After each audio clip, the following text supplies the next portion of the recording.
So recently, my friend AP, aka Mr. Movie Cheer, made a video in which he recommended 6 movies that you can't stream on Netflix. It was a tag topic, and I was one of the people he tagged. So here I am to talk about 6 movies you can't find on Netflix. Now, I'm specifically talking about UK Netflix as of May 2026. Obviously these could be available to stream on Netflix in other countries, or they could pop up on UK Netflix. In the future, I don't know. So, but as of the day I'm recording this, in England where I live, you can't stream these on Netflix. So first up is the Australian comedy film The Dish from 2000. It's set during the 1969 moon landings, and it follows the people working in a dish in Parkes, which is a town in Australia, and they beamed the live footage around the world, and in the movie, they end up losing the signal, and they have to try and get it back, which didn't happen in real life. The actual transmission went pretty smoothly in real life, from what I remember. But it's a movie; you've got to have some sort of conflict in there, and it's a really really nice film. Funny, charming, very cozy. I once saw someone describe it as it's the film equivalent of like a comfortable jumper. It's really cozy, and you get to see the people in the town and how they're sort of looking forward to the moon landing, and it's really lovely, and it really makes you sort of appreciate just how much of an achievement the moon landing was, because for a lot of us who weren't around in the 60s, I wasn't around in the 60s. My parents were, they were kids when this happened. They watched it live.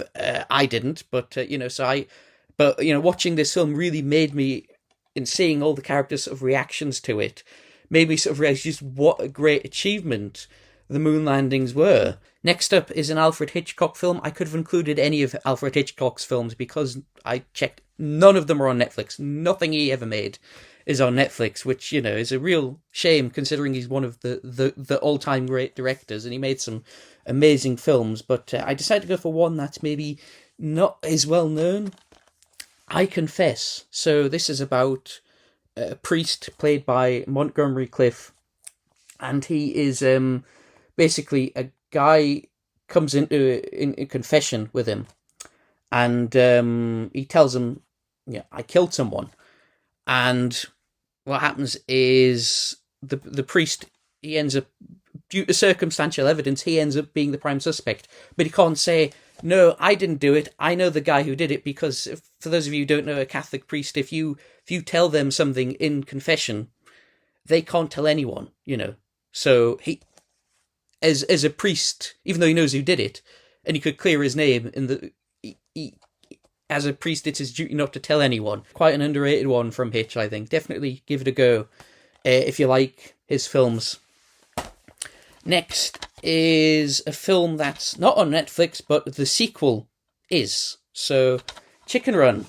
So Netflix, they own the distribution rights to the sequel, because they have a distribution deal with Aardman. But so you can watch the sequel on there, but you can't watch this. You think, obviously they didn't make it, but you think they would have licensed it since they have the rights to the sequel. But if you haven't seen this, basically it's about chickens on a chicken farm, and they're trying to escape because the owner is going to put them into chicken pies.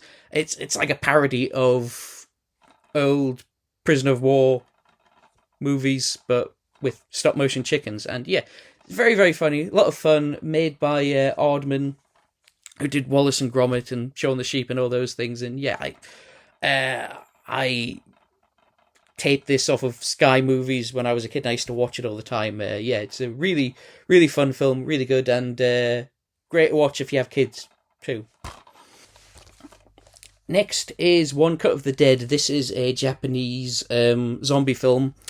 I'm not going to say anything else about it other than that, because this is one of those films where you kind of have to go in to it blind, know nothing about it to really sort of fully enjoy it.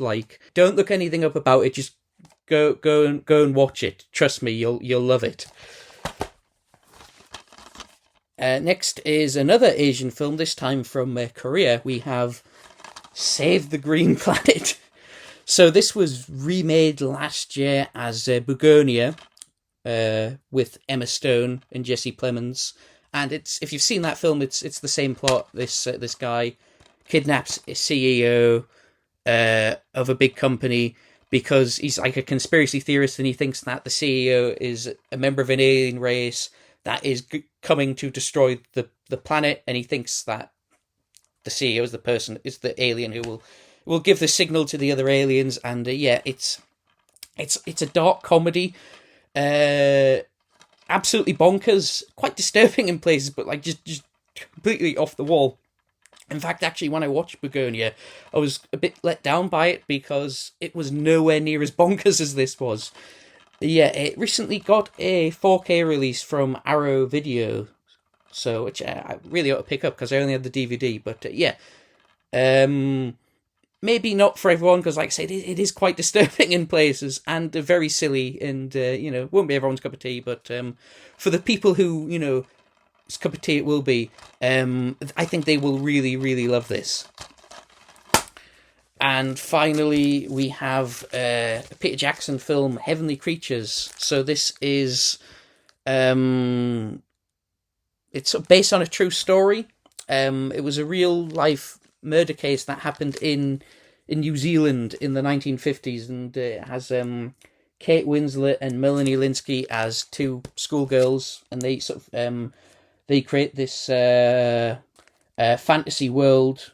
And they're kind of really obsessed with each other, and their parents think this is quite unhealthy and try to split them apart. And they turn to murder.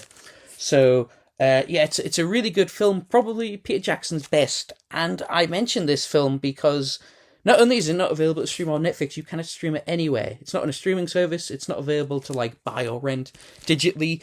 There isn't even an in-print DVD copy. Actually, the reason I own this on Laserdisc is because it was easier to get this for a reasonable price than it was the DVD. So I'm including it here mainly to say, whoever owns the rights to this film, please get off your arse and re-release it, because it's a great film, and more people should, who haven't seen it, should be able to watch it without having to track down a used copy. So those are my recommendations. As part of, because it's a tag topic, I'm going to tag 3 people to take part. Obviously, it's optional. You don't have to, do it. But if you want to, you can make a video and talk about 6 films you would recommend that aren't on Netflix. And the 3 people I'm going to nominate are Baushi, Mondo Chelovek Movies, and The Wandering Cosmos. Like I say, you guys don't have to make a video if you don't want to, but if you do want to, I'd be very curious to see what your choices are. And also, thank you to AP for tagging me in this topic, and thank you all for watching.